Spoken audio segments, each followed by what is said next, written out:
So you want to do the Canning stock route, one of the most epic four-wheel drive trips in all of Australia. Well, here's a few tips from someone who has done it in the past. Firstly, you've got to understand that this is a really seriously epic trip and you want to be absolutely well prepared before you go. We're talking about 1,850 kilometers and you only have one fuel stop and one chance to resupply along the way, and that is in the little Aboriginal township of Convoy, which is at well 33. When it comes to the preparation for the Canning and the length of that trip, water supplies and sterilisation are a really big part of that journey, because generally speaking, you just can't effectively carry enough fuel, enough water, I should say, for drinking, for cooking and for washing. The beauty of the Canning stock route is that there are many wells along the way,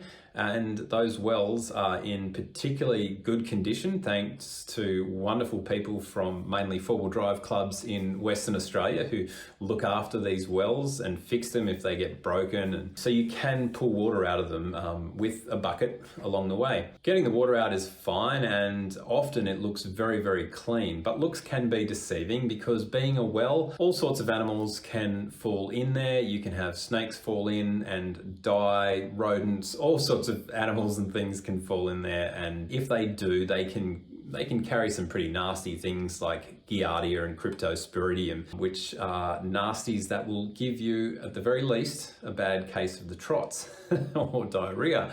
So if you are pulling that water out and you are drinking it, ensure that you properly sterilize that water. Water sterilisation, I'll leave you to do your own research on that. You can obviously put in little Puratabs, little tablets that kill things.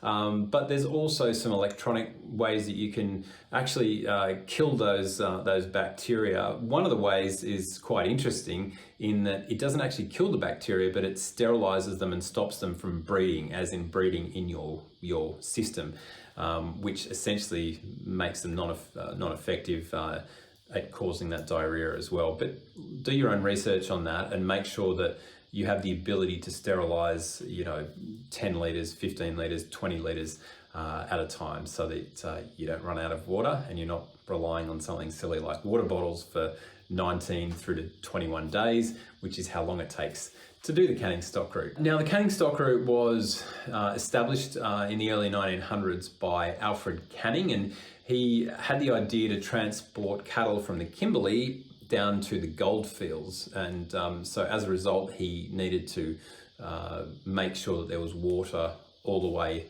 along. So that is the theory behind it. In Canning's expedition there is some really awful history about his treatment of the Aboriginals along the way, and there was some significant bad things went on, I should say. So it's worth doing some reading before you go, and really doing some research as to what occurred along the way in that trip of Canning's. Fuel supplies and rationing. Obviously, with a 19 to 21 day journey, you've got to make sure that you map out all of your food supplies. And I would recommend, possibly, having a mixture of freezers and fridges along the way, so that you can have a good food supply. Now, you can get good food supplies at Coonawarra, so you don't need to, I guess, ration for that entire journey, but certainly at least for 11 or 12 days, I would recommend, maybe with a few days up your sleeve, just in case you do have any mechanical issues out there. In terms of calculating your fuel, you are talking about an area of Australia that is very slow driving. So it is quite unusual compared to different areas. You can compare it a little bit to the Simpson Desert, but you'll get large, like I'm talking hundreds and hundreds of kilometers, large stretches of track where you can't travel more than, say, 40 kilometers per hour. And sometimes you're down at 25 or 15 kilometers per hour just crawling over rocks. Unless you're in an off-road race vehicle, which we're not, it is very slow going, and that means that you will use a lot more fuel than you would normally use, even on a typical desert run over something like the Simpson Desert. So be very cautious about your fuel. Make sure that you've got plenty. I will always have long range fuel tanks fitted to my vehicle, but I will also have the odd jerry can just in case something goes wrong. It is really, really important that your vehicle is absolutely mechanically tip-top before you attempt the canning stock route. In particular, your suspension of your four-wheel drive. I wouldn't recommend loading up your four-wheel drive and just relying on standard suspension. I think the chances of failure with standard shock absorbers, unless you're driving a performance vehicle like a Ranger Raptor, which has performance suspension straight out of the factory, I would recommend upgrading your suspension of your four-wheel drive, because it will get a very, very difficult time. And certainly make sure you're servicing as well and truly up to date, and you have a four-wheel drive professional really go over your vehicle with a fine-tooth comb to make sure that everything is in tip-top condition, particularly around suspension, around engine mounts, around fan belts, anything that you think could stop your vehicle. Definitely make sure that it is in shipshape condition. And that brings us on to the next one, which is having spare parts along the way. I would recommend traveling in convoy and trying to share some of those spare parts with other vehicles. If other people have got similar vehicles, similarly set up, then just consider sharing some of the spares, because that's going to lighten off the load on all of those vehicles. So it might be that someone else is running the same engine as you, so there's no need to take two sets of spare oil filters, fuel filters, fan belts. You can simply have one set of those sort of things.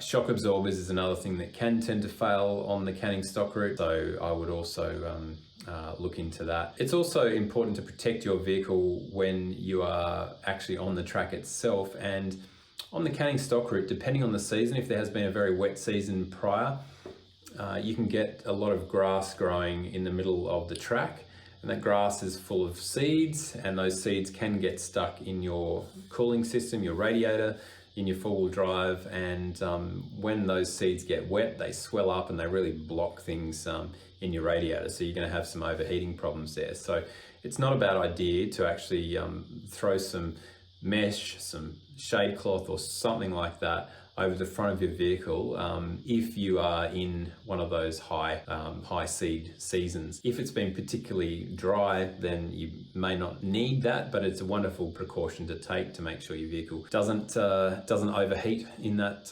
very, very long track. Now, something else I would really recommend, because this is essentially one of the most remote tracks in all of Australia, all of the world really, I would really recommend that you look at getting recovery cover for your trip. Now, recovery cover is basically if you have a mechanical failure in your vehicle and you need professional towing to get you out of there. When you're in a remote area like this, you can just imagine what the hourly rate is on a giant 4x4 truck, which is what you will need to get you out of there. And it is a giant truck, either with a trailer or a flatbed, that will get you out of these sort of situations. So we're talking about if you've had, serious mechanical failure, if you've blown up a couple of diffs, if your engine has failed and you've got a dead duck of a vehicle and you need to be professionally towed out of there. Somewhere like the canning stock route, that can amount to $27,000, even $30,000, depending where you've been stuck, for someone to come in there and to get you out. And keep in mind, you're not allowed to leave your vehicle there, not that you would want to, I'm sure, a highly accessorized four-wheel drive, but you can't just leave your vehicle on the track. So it is imperative that you actually have some way of getting your vehicle out if you do get into that sticky situation. Club 4x4 Insurance does have recovery cover. They have $1,500 worth in each policy, which comes as standard, but you can actually upgrade that to $15,000 worth of coverage or to $30,000 worth of coverage. And I would personally recommend the $30,000 coverage if you are going to do remote tracks like the canning stock route, because you may never use it, but boy, if you do, you'll be very, very glad that Club 4x4 is paying for your recovery out of there, and it's not coming out of your hip pocket. And one final point, I would really recommend that if you love your four-wheel drive and you love the way it looks, invest in some paint protection before you go, because you're talking about a very long track, and it has a lot of very thorny bushes on both sides for long stretches of the track, especially in a wet season, or actually it doesn't even matter whether it's a wet season or not. You will have these thorny bushes making screechy, scratchy sounds all the way up and just digging their nails into your Juco and scratching it horribly. So with a brand new four-wheel drive with no paint protection, you just might cry a little bit along the track. Whereas if you just throw some vinyl over the top of your four-wheel drive or some paint protection of some sort, there's some self-healing wraps out there, there's bush wraps, there's all sorts of different ways that you can protect the Juco of your four-wheel drive these days. But I would highly recommend doing that before you embark on the track. That is if you love the paint on your four-wheel drive. If you've got an old banger, then that's absolutely fine. But likewise, I don't know if I'd take an old banger on the canning stock route unless I had rebuilt it by hand just about, because you want to make sure that you've got a really super reliable vehicle that is not likely to let you down on a track like that. But look folks, the canning stock route is an amazing track to do. It is, we use the word epic probably a little bit too much these days in Australia,